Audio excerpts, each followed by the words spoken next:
Marcus Henderson's calloused hands trembled as he watched his 8-year-old son, Tyler, reach into his worn Batman lunchbox and pull out 2 homemade chocolate chip cookies. The boy's face lit up with innocent joy as he offered one to the woman sitting alone on the hospital waiting room bench, her expensive suit wrinkled and mascara streaked down her cheeks. Marcus's heart clenched. Either those cookies were Tyler's only dessert, maybe his only real treat this week. Tyler, no, Marcus whispered urgently, his janitor's uniform still damp with sweat from cleaning the pediatric ward. Come back here, son, don't bother the lady. But Tyler was already beside the crying woman, his small hand gently tugging at her sleeve. Are you sad? My daddy says cookies make everything better. Here, you can have one of mine. The woman looked down through tear-filled eyes at the boy's outstretched hand,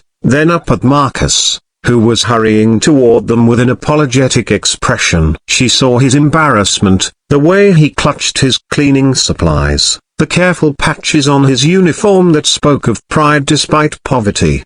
I'm so sorry, Mom, Marcus said, his voice thick with exhaustion and mortification. Tyler, we talked about this. These cookies are yours. You don't need to. But Daddy, she looks like you did when Mommy went to heaven. Tyler interrupted with the brutal honesty of childhood. You said sharing makes the hurt smaller. The woman's breath caught. She looked at this child, this beautiful, selfless child offering his treasure to a stranger, and something inside her chest cracked open. She was Rebecca Morrison, CEO of Morrison Healthcare Systems, owner of this very hospital, and she'd been sitting in this waiting room for 3 hours after receiving the devastating news that her 7-year-old daughter Emma's leukemia had returned.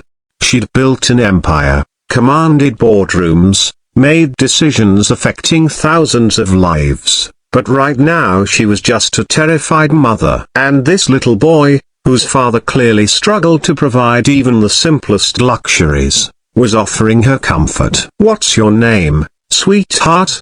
She asked softly, accepting the cookie with reverence. Tyler. This is my daddy, Marcus. He works really hard to take care of me. Sometimes he doesn't eat lunch so I can have extra, but he thinks I don't know. Tyler's matter-of-fact statement hit Rebecca like a physical blow. Marcus's face flushed crimson. Tyler, it's okay, Rebecca whispered, taking a small bite of the cookie. It was perfecto, not too sweet, clearly made with love and whatever ingredients they could afford. This is the most delicious cookie I've ever tasted. Tyler beamed. Daddy taught me his mama's recipe. He says it's worth more than gold because it's made with love. Your daddy is very wise. Rebecca's voice cracked slightly. Tyler, can I ask you something? Why did you want to share your cookie with me? The boy tilted his head, considering the question with surprising seriousness. Because you look lonely. Lonely hurts worse than hungry. Daddy taught me that too. Marcus knelt beside his son, his pride battling with his embarrassment. Tyler, we should let the lady in. Please, Rebecca interrupted gently. Please don't go. Could you sit with me for a moment? If you have time. Marcus hesitated, glancing at his watch. His shift supervisor had given him permission to bring Tyler to work today. The sitter had cancelled last minute, and he couldn't afford to miss another day. He was already behind on rent, and Tyler needed new school shoes. We don't want to impose, Marcus said carefully. You're not. I promise. Something in her tone made him believe her. They sat together on the bench, Tyler chattering easily about his day at school, his drawings, his dreams of becoming a superhero like his daddy. My daddy saves people, he announced proudly. He makes everything clean and safe so sick people can get better. Rebecca looked at Marcus with new eyes. She'd walked these halls countless times, had seen the night shift janitors working quietly in the background, but she'd never really seen them. Never understood that behind each uniform was a story, a family, a person making enormous sacrifices. Your daddy is definitely a hero, she agreed, and meant it. As they talked, Rebecca learned about their life. How Marcus had been raising Tyler alone since his wife Sarah died in a car accident 2 years ago, how he dropped out of community college to work 2 jobs, how he still read Tyler stories every night despite coming home exhausted. "He's teaching me to read chapter books," Tyler shared. "And he's saving money for my college fund. He puts coins in a jar and says, 'Someday I'll be whatever I want to be.'" "What do you want to be?" Rebecca asked. "A doctor, so I can help sick kids like my daddy helps everyone by keeping things clean." The simple beauty of this child's worldview brought fresh tears to Rebecca's eyes. Here was a family with so little, yet they gave so freely. She thought of her own daughter, lying upstairs in the oncology ward, and how Tyler's innocent kindness had somehow eased a pain she thought nothing could touch. When Tyler excused himself to use the restroom, Rebecca turned to Marcus. "Your son is remarkable." Marcus smiled, the love evident in his eyes. "He's everything good in this world. Sometimes I worry I'm not giving him enough."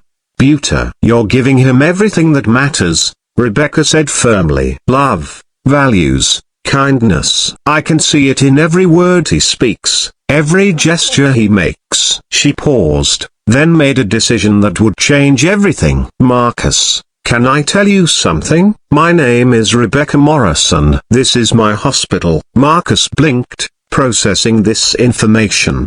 I don't understand." "My daughter Emma is upstairs. She's 7 years old. And today I learned her cancer has returned. I've been sitting here for hours, feeling more alone than I ever have in my life. Then your son offered me a cookie and reminded me that there's still goodness in this world." Marcus was speechless. "I want to offer you a position," Rebecca continued. "Head of our facilities management department. Full benefits, college tuition assistance for Tyler, and housing help. But more than that, I want to ask if you'd be willing to let me be part of Tyler's village. My daughter could use a friend like him, and I could use the reminder of what really matters." When Tyler returned, skipping down the hallway with a juice box he'd somehow charmed from a nurse, he found his father wiping away tears.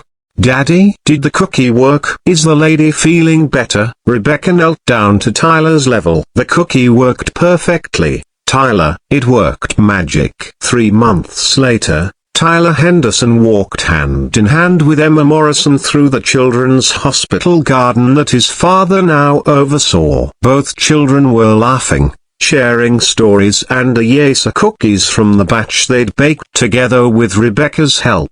Marcus watched from his office window, still amazed at how one moment of his son's instinctive kindness had transformed their lives. Tyler hadn't just shared a cookie that day, he'd shared his father's lesson that love multiplied when given freely. And in the end, that simple truth had healed 2 broken hearts and created a family neither of them had expected to find. Sometimes the smallest gestures carry the greatest power, and sometimes a child's wisdom can illuminate what adults have forgotten. That we're all just walking each other home, one shared cookie at a time.